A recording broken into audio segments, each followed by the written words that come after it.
समय कम है, बातें बहुत ज्यादा है।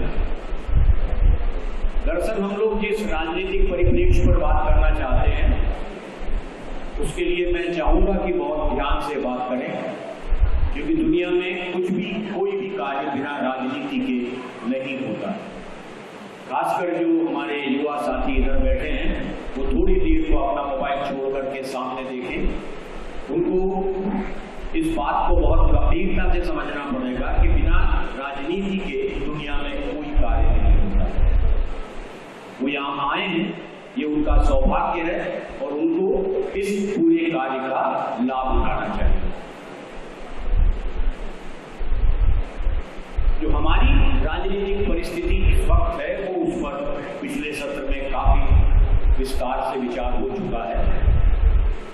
पर एक बात को हमें बहुत गंभीरता से विचार करना होगा, खासकर गांधी जी को लेकर के, कि गांधी जी कोई भी कार्यक्रम जल्दबाजी में नहीं बनाते। अगर पहले हमसे गलती हो गई है तो इसका मतलब ये नहीं है कि सर्व सेवा संघ में कोई कार्यक्रम नहीं बना तो अगला कार्यक्रम जल्दबाजी में बने। बहुत सोच विचार करके अगर आप एक सत्ता से टकराना चाहते हैं, उस सत्ता को बदलने के लिए बात करना चाहते हैं, तो ये एक बहुत गंभीर मसला है जिस मसले पर आप लोगों को अपने तरीके से बहुत अध्ययन करना होगा और बिना अध्ययन के कोई कार्य होता है। गांधी का जो अध्ययन है उसको जब आप देखेंगे, पढ़ेंगे तो आपको लगेगा कि एक राजनीतिक वक्तव्य कैसे बनता है, एक व्यक्तित्व कैसे बनता है, कैसे विकसित होता है। गांधी स्वयं को विकसित करते हैं, कम से कम भारत आने से पहले 30 साल में स्वयं को विकसित करने में लगाते हैं और अपनी मृत्यु तक खुद को विकसित करते हैं। वो 1 लाख पेज से ऊपर लिखते हैं अपने जीवन में, 40,000 पत्रों का जवाब देते हैं और इस सब के बीच में उनके पास भारत की आजादी का सपना भी है जिसको वो पूरा करते हैं। और इस एक बात को याद रखिए कि उनका सपना कितना बड़ा था भारत की आजादी को लेकर के, कि जिस दिन ये देश आजाद होता है वो समारोह को मनाने दिल्ली नहीं जाते, वो कलकत्ता में बैठे हैं। उनका सपना क्या था?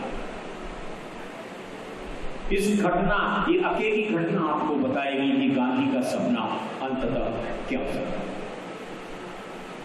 इसलिए जब हम आज यहाँ बैठे हैं तो पुरानी चीजों को छोड़ दीजिए कि क्या बीत गया है। अगर आगे और विस्तार से और इस सत्ता के, और ये जो सत्ता है इसमें ऐसा मत सोचिए कि ये सिर्फ आरएसएस और भाजपा के साथ है। जो बाकी रूलिंग स्टेट्स हैं, आज जब मैं प्रस्ताव लिख रहा था तो सवेरे पता लगा कि झारखंड में एक पत्रकार को यूएपीए में अरेस्ट कर लिया गया। वहाँ कांग्रेस और जेएमएम की सरकार है। और निरपेक्ष होकर के आपको विचार करना होगा अपने राजनीतिक प्रतिबद्धताओं को लेकर के, क्योंकि सर्वोदय का मतलब ये नहीं है कि आप चुनावी राजनीति में नहीं जाते पर आप राजनीति से तटस्थ रह सकते हैं। तटस्थ कोई नहीं रह सकता। तटस्थ रहने वाला या तो मृत होगा या पागल।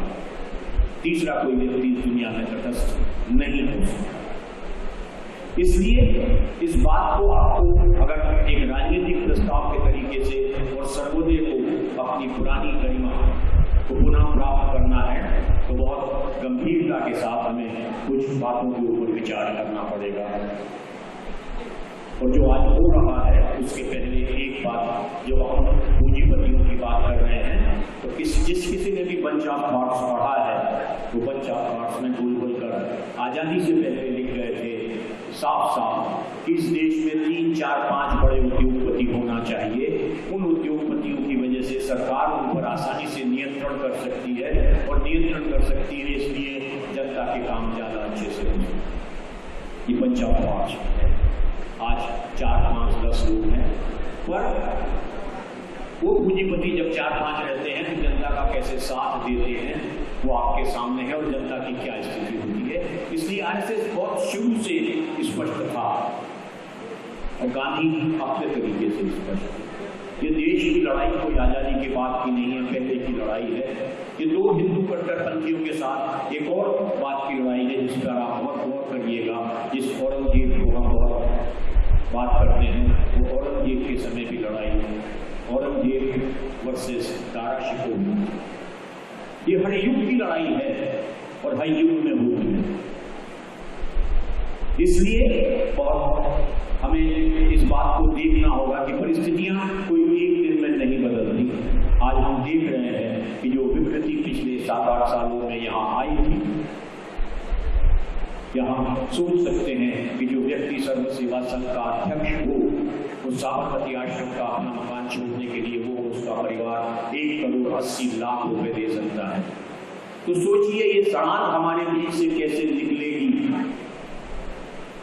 ये छोटा प्रश्न नहीं है, ये आसान प्रश्न भी नहीं है।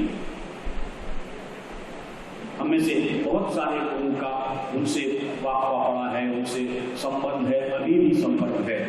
अगर गांधी को पढ़ेंगे तो हमारी समझ में आएगा कि गांधी किस तरीके से अपने जीवन में व्यवहार करते थे। 1 रुपए की भी संपत्ति छोड़ के नहीं गए। वो साबरमती आश्रम जिसमें उनका बड़ा पैसा लगा था, वो भी वो छोड़ करके चले गए, हरिजन सेवक संघ को दे दिया। और आज हरिजन सेवक संघ को कौन कब्जा में लेना चाहता है, इस पर भी बहुत जागरूक रहिए सर्व सेवा संघ के बारे में। ये जो 4 हमारे लोग बैठे हैं, ये जिस संकट का सामना इस वक्त कर रहे हैं और जिस तरह के ह्यूमिलिएशन का सामना ये कर रहे हैं, ये हमारे लिए अकल्पनीय है। हम सब ये लोग नहीं बता रहे हैं कि किस तरह की इनको एक किस्म की यातना सहनी पड़ रही है। इसलिए जब हम यहां से उठेंगे तो एक ऐसे नागरिक के नाते, एक ऐसे संगठन के वेलविशर के नाते आप सोचेंगे कि ये संगठन सिर्फ ये 2, 4, 5, 7 लोगों की जिम्मेदारी नहीं है। ये सिर्फ उनकी जिम्मेदारी नहीं है कि वही अपमान सहन करें। और ये जिसको रचनात्मक कार्य कहते हैं, उस रचनात्मक कार्य के अलावा न कर पाने की जो तड़प उनमें होगी, वो आप सोच सकते हैं कि जिन्होंने अपना जीवन आसाम में बिता दिया हो, चंदनदा ने लोगों के बीच में, आज वो अगर इस कानूनी लड़ाई को लड़ रहे हैं तो अंदर से कितनी यातना भोग रहे हैं। इसलिए बहुत विनम्रता से आपसे अनुरोध है कि सर्व सेवा संघ का ये जो सम्मेलन है, ये मात्र गेट टुगेदर नहीं है। ये जो हमारे लोग इस संगठन के लिए, और ये संगठन ये संघ के लिए, और ये संघ किसके लिए है, ये आप सबको पता है। इसलिए बहुत विनम्रता से आपसे ये अनुरोध है कि बहुत मन लगा करके इस संगठन को दोबारा कैसे खड़ा कर सके। वो सारे लोग इस वक्त ठीक है कि उस व्यक्ति से, उस सत्ता से लड़ना है, पर उससे पहले उस व्यक्ति से भी आमने सामने होना है जिसने हमें इस संकट में डाल रखा है, जिसका नाम श्री महादेव विद्रोह। नाम लेने से डरिए मत। अगर लड़ना है तो उस व्यक्ति से पूरी विनम्रता से, पूरी असहमति के साथ कैसे विरोध प्रकट हो सकता है। मैं अपने प्रस्ताव के साथ ये प्रस्ताव भी रखता हूँ कि ये प्रस्ताव मेरा नहीं, अगर सरकार को मंजूर हो, ये प्रस्ताव श्री महादेव विद्रोही के खिलाफ भी ये सदन पारित करे कि जिन्होंने गांधी के नाम को अपमानित किया है। मेरा मानना है कि वो खादी पहनने के लायक नहीं। इसलिए बिना नाराज हुए जो कुछ भी है, हम अपनी बात को मैं आगे रखता हूँ। ये एक प्रस्ताव है, जो प्रस्ताव हम कुछ मित्रों ने अपनी सहमति से बनाया है। इसमें इसको स्वीकार करना, अस्वीकार करना, इसमें संशोधन, ये सब आपके हाथ। ये एक लोकतांत्रिक मंच है। इस लोकतांत्रिक मंच को अगर हम उस तरीके से देखेंगे तो हम अगर अपने घर से लोकतांत्रिक प्रक्रिया को शुरू करते हैं तो वो सबसे महत्वपूर्ण है कि हमारे घर में कितना लोकतंत्र है। ये हमारा घर है, हमारा परिवार है। इस परिवार की एक लोकतांत्रिक प्रक्रिया है, उस प्रक्रिया को हम किस तरीके से देखते हैं। ये एक निश्चित प्रस्ताव है, इसमें से जो भी आप हटाना चाहें जो करना चाहें उसमें आप भी। मैं प्रस्ताव पढ़ रहा हूं। सर्व सेवा संघ के राष्ट्रीय सम्मेलन में देश की राजनीतिक, सामाजिक, आर्थिक, सांस्कृतिक और धार्मिक परिस्थितियों पर गहनता से व्यापक विमर्श हुआ है। सम्मेलन का आदिमत है कि भारत की वर्तमान राजनीतिक परिस्थिति कमोवेश उन विचारों से मेल नहीं खा रही है जिनके आधार पर देश को स्वतंत्रता प्राप्त हुई थी। आज देश में सर्वथा भय का वातावरण व्याप्त है। मैं दोबारा से पढ़ता हूं। जी। सर्व सेवा संघ के राष्ट्रीय सम्मेलन में देश की राजनीतिक, सामाजिक, आर्थिक, सांस्कृतिक व धार्मिक परिस्थितियों पर गहनता से व्यापक विमर्श हुआ। सम्मेलन का अधिमत है कि भारत की वर्तमान राजनीतिक परिस्थिति कमोवेश उन विचारों से मेल नहीं खा रही है जिनके आधार पर देश को स्वतंत्रता प्राप्त हुई थी। आज देश में सर्वथा भय का वातावरण व्याप्त है। आम जनता को अपने विचारों की स्वतंत्र अभिव्यक्ति कर पाने में डर का अनुभव हो रहा है। हमारा मत है कि वैचारिक असहमति का समाधान चर्चा से ही होना चाहिए, परंतु ऐसा प्रतीत नहीं हो रहा है। फादर स्टील स्वामी के कारावास के दौरान ही मृत्यु ने देश के मानस को झकझोरा था, परंतु सरकार का रवैया नहीं बदला। हमारा मत है कि वैचारिक भिन्नता वाले लोग भी इस समाज का हिस्सा है और उन्हें अनंत काल तक कानूनी दांवपेच से जेलों में डाले रखना अनुचित है। अभी हाल के दिनों में तीसरा सीतलवाड़ और उनके साथियों की गिरफ्तारी हमारी न्याय व्यवस्था पर प्रश्न चिन्ह लगाती है। नवीनतम मामला गांधीवादी कार्यकर्ता हिमांशु ठक्कर का है। यदि वंचित समाज को न्याय दिलाने वाले लोगों और संस्थाओं को भी अपराधी माना जाने लगेगा तो भारतीय लोकतंत्र की नियति को नए सिरे से व्याख्यायित करने की जरूरत है। हिमांशु कुमार पर किए गए जुर्माने का हम विरोध करते हैं और सर्वोच्च न्यायालय से अनुरोध करते हैं कि वे अपने इस निर्णय पर स्वमेव पुनर्विचार करें। यदि हिमांशु कुमार की सहमति होगी तो सर्व सेवा संघ लाखों लोगों से एक रुपया इकट्ठा कर सर्वोच्च न्यायालय के आदेश की पूर्ति करने को तैयार है।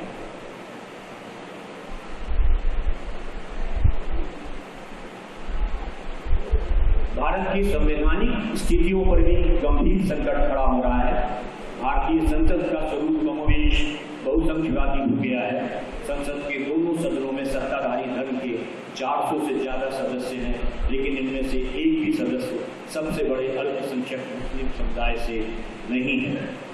इसी के साथ CAG, CBI, IB, reserve bank जैसे तमाम संस्थानों की स्वायत्तता पर भी प्रश्न चिन्ह लग रहा है। इस पर तुरंत रोक लगना चाहिए। देश की सामाजिक स्थिति विस्फोटक होती जा रही है। धार्मिक समुदायों के बीच गलतफहमियां बढ़ती जा रही हैं। एक साथ ही साथ अगड़ों पिछड़ों के बीच की खाई भी चौड़ी हो रही है। इस हेतु आपसी सौहार्द बढ़ाना बेहद जरूरी है। हमारा मानना है कि इस हेतु इस कार्य को सर्वोच्च प्राथमिकता से कार्य हो। जहाँ तक देश की आर्थिक परिस्थितियों की बात है, वो बेहद संकट के दौर से गुजर रही है। देश में बेरोजगारी चरम पर है और सारा आर्थिक ढांचा कुछ विशिष्ट पूंजीपतियों के कब्जे में आता जा रहा है। ऐसे में आवश्यकता है कि हमें अपनी आर्थिक नीतियों पर अतिशीघ्र पुनर्विचार करना होगा। गांधी विचार पर आधारित अहिंसक अर्थव्यवस्था ही वर्तमान आर्थिक संकट से मुक्ति दिला सकती है। बड़ी परियोजनाओं से बड़ी संख्या में लोग विस्थापित हो रहे हैं। कृषि भूमि लगातार कम हो रही है। विरोध करने वालों पर लगातार मुकदमे लगाए जा रहे हैं। नर्मदा बचाओ आंदोलन की मेधा पाटकर पर 420 का मुकदमा और राष्ट्रदूत की बात करना इसी का एक अंग है। ये बात और जगह भी है जो हम मलकानगिरी में भी देख चुके हैं।